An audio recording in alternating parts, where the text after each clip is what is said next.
After months of anticipation, finally we have a breakthrough of the EV market. Look at that. Nikola, major short squeeze happening. Major short squeeze. I mean, this was one of the best breakouts it had for a long time. Look at that strong volume. Nice follow through. Same with Fisker. Fisker, I made a lot of money yesterday, and then Goldman Sachs downgraded it this morning because apparently its clients lost a lot of money. So they downgraded. I'm like, this is so stupid. This is a no-brainer. Boom, got back in. So all in all, already up 1,367 on this account, and now I think I made another 488 in my tiny account I started. Hello, everyone. This is episode 28. You know how many people don't know that Nikola and Tesla is the same person, but they're two different companies? So people think of Tesla, they think of Elon Musk. But let's talk about Nikola Tesla, a little bit of a backstory about him. He was a Serbian-American inventor, a genius, very introverted individual who had 300 patents, and he died with $100 in his pocket instead of being a billionaire because people like Thomas Edison screwed him over, and he promised him $1 million, which was $1 million today. It was $50,000 back in the day. As he was working as an apprentice under Thomas Edison when he immigrated to the United States in 1884. Thomas Edison, created the light bulb, but in actuality, most of that idea was stolen from Nikola Tesla. As well as Nikola Tesla had other inventions that we use today. It's just he never really followed through with one idea, and when he did, it was a financial disaster, or he couldn't get a really good relationship with his investors. So he was just a very odd individual. He had a very compulsive behavior, and he was depressed for a long time. And he wanted to stay as a bachelor most of his life, and he died at 85, being a single person in his hotel room. And 4 years before that, he actually got hit by a taxi cab because he used to take his long walks. He used to walk 8 miles a day. And it was so weird reading about him. It's like, I walk 5 miles a day. He used to walk 8 miles a day. Even Albert Einstein used to walk a lot too, because it unleashes a lot of these creative ideas, and it circulates your blood. So it was weird seeing some of the stuff that they did and that I do on a regular basis. I also am a bachelor. I don't believe in being tied down, and I have so much work to do that I need a couple of 100 years just to finish it in my mind. So I cannot waste any time towards relationship or having kids or any of that stuff. But going back to Nikola Tesla, he also had a photographic memory like I do. It helps me with my stock trading. Part of the reason why I do better than a lot of people is because of my photographic memory.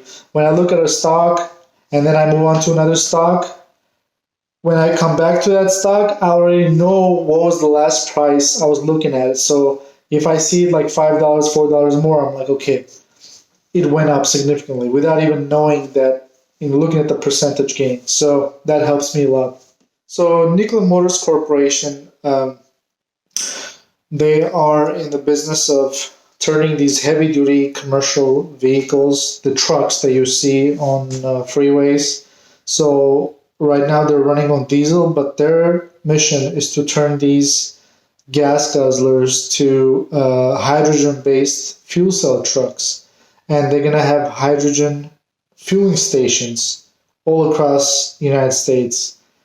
They also have full-on battery electric trucks as well. 4 or 5 of those trucks are currently going through rigorous testing in Ulm, Germany, as far as traction control, extreme weather condition, and ABS brakes. And so they're doing a lot of validation and testing.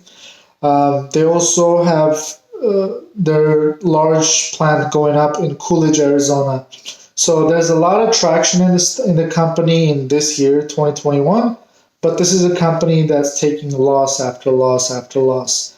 Last quarter of 2020, they had a loss of 147 million, which was about 17 cents a share. So for the entire year 2020, they did 62 cents a share loss. So they're still taking a lot of losses until they ramp up operations and start charging for their hydrogen refueling station or selling their trucks. But they also have these large partnerships with GM, which they had to restructure, and the stock took a hit on that. So they have more partnerships that they're working on with other companies. So this is a pre-revenue company, know your risk, but the stock has been beaten down to death. It hit a 52-week low along with other EV stocks. So watch these few clips on how I traded and how much money I lost and what a love and hate relationship I have with the stock. It has lost me a lot of money and has made me a lot of money. So it's a volatile stock that I love to trade. And I've been bashed several times on Stock Twits and other places that I'm a complete moron for investing in this company. But complete morons are the ones who make the most money if the company turns out to be a diamond gem. Just ask one of the first few investors of Tesla. I was investing in Tesla in 2013 when it was a $70 company, although I traded out of it a lot of times, just like I traded out of Bitcoin. So Tesla episode, I think, was my episode 3 or 4. And you can go back and watch that episode. Anyway, watch the Nikola episode. It's going to be a little bit longer. I think it's about 10-15 minutes. So enjoy. After months of anticipation, finally, we have a breakthrough of the EV market. Look at that. Nikola, major short squeeze happening. Major short squeeze. I mean, this was one of the best breakouts it had for a long time. Look at that strong volume. Nice follow through. Same with Fisker. Fisker, I made a lot of money yesterday, and then Goldman Sachs downgraded it this morning because apparently its clients lost a lot of money. So they downgraded. I'm like, this is so stupid. This is a no-brainer. Boom, got back in.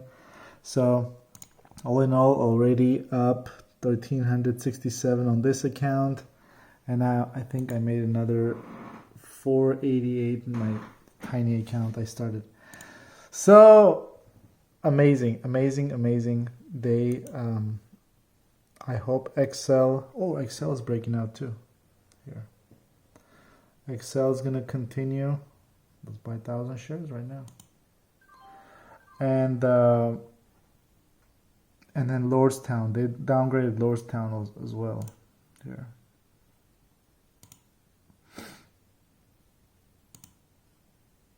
Yeah, Lordstown, it's another 52-week low. It's going to break. It's going to turn around. It's going to reverse in the next couple of days. But anyway, all in all, a great day. Just wanted to shoot this video. Say that I'm super stoked. Finally, this thing turned around.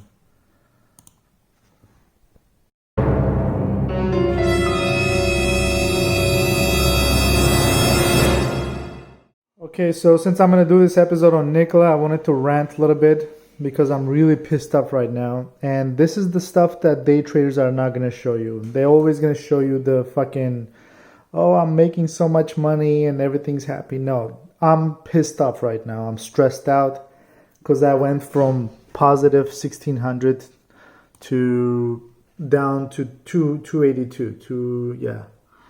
So, and even if I finish the day with 600 positive, profit of 600, I'm still not going to be happy because look at the market. First of all, this is the entire S&P 500. Constant fucking back and forth. This choppiness can drive you insane. you start off the day not knowing it's going to be that way. So here I got into SPY puts. So I bought some option puts thinking I'm going to protect myself against downside. Then as I right here, sorry, I got in right here. And then here I started taking a loss on it. So I bought S&P 500 shares to kind of offset my puts and work against it. Once I sell my puts here, the thing tanks. So you understand now. But besides that, let's look at Workhorse, which I went really heavy on. Even though this episode's on Nikola, but let's start with Workhorse. So look at this. Analyst upgrade a day ago.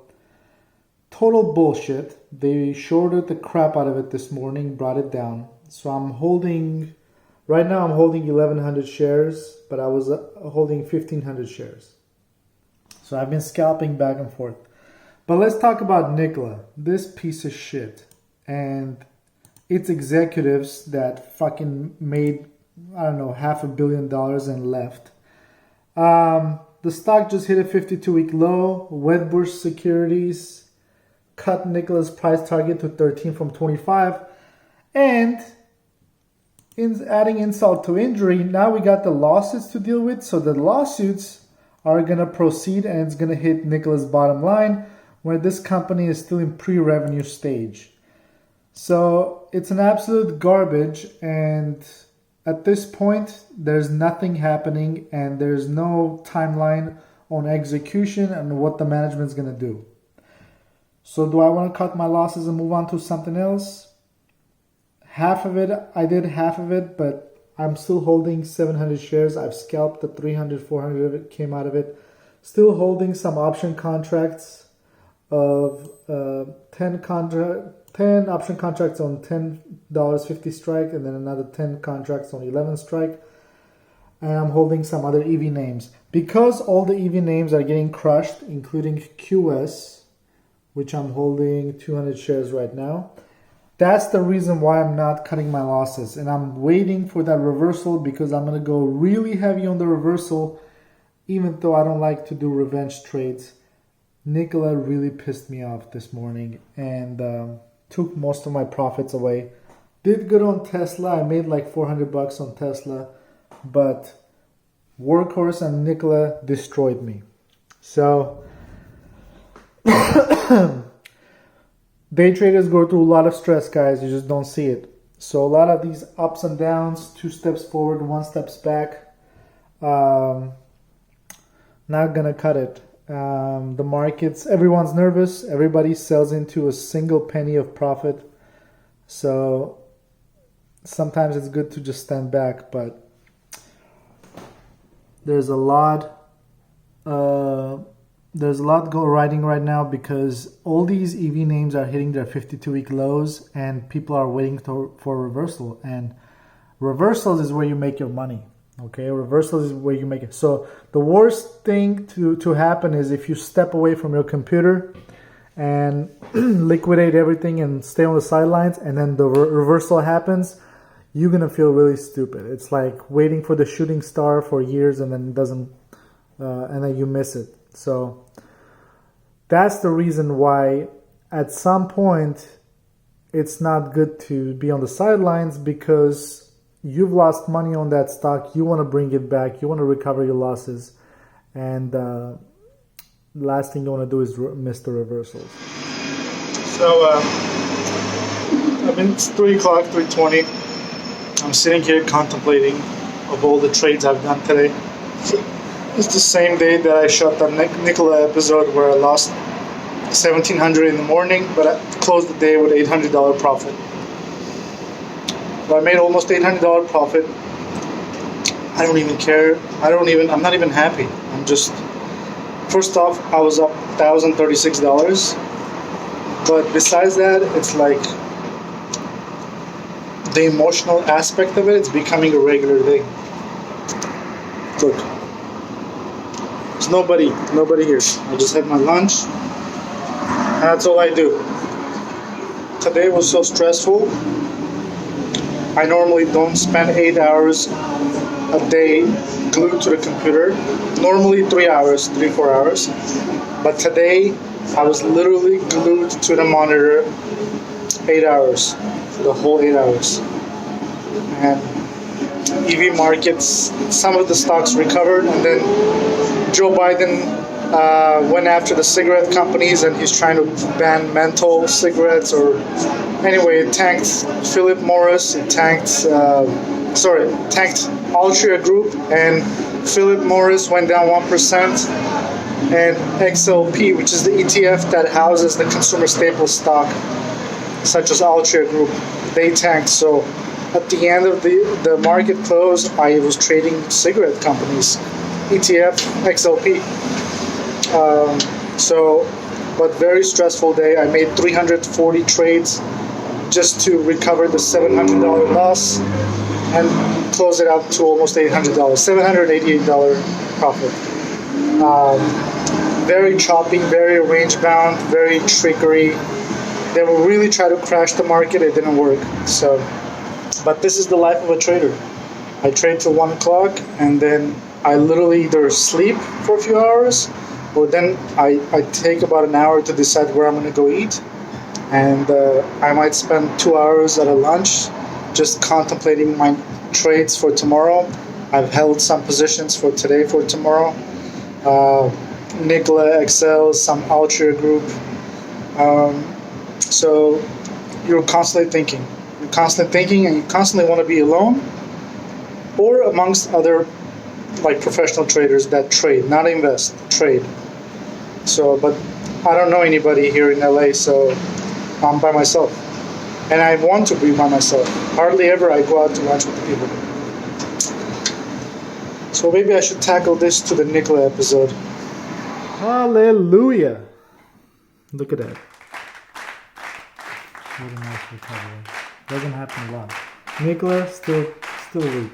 I mean, slowly but surely, but Workhorse made up all my money back. Then soon I'm up $700.